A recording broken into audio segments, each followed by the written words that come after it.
Said some nasty things that I certainly regret and I'm very sorry for. New tonight, making reparations. The former leader of an anti-gay ministry is renouncing his beliefs after coming out as gay. MCKRAE Game founded one of the nation's largest conversion therapy programs. For years, Game says he encouraged people to deny their sexuality. Now, he says he opposes the same things he preached. 7 News reporter Stephanie Borman sat down with Game today. She's here with details of that conversation. Stephanie. Gordon, Game says since he was a young adult, he was always attracted to members of the same sex, but he suppressed those feelings, teaching others to do the same. Now he's sharing his story because he feels he owes all the people he hurt an explanation.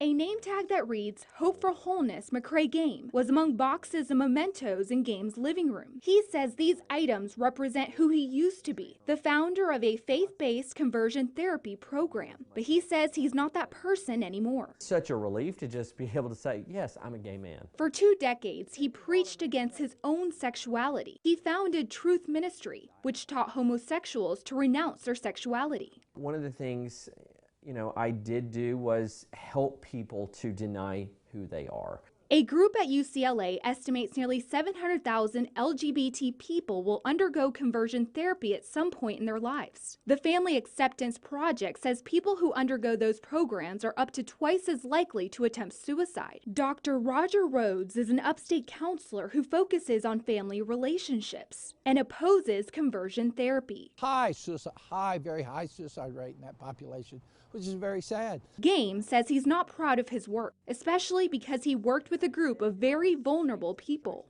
Some people would argue that you caused a lot of harm to a lot of people. What would you say to those people?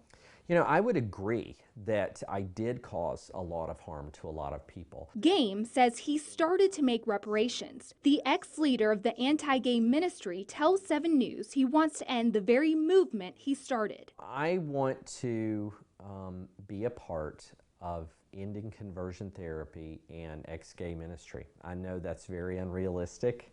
I would like to see us start with having conversion therapy bans.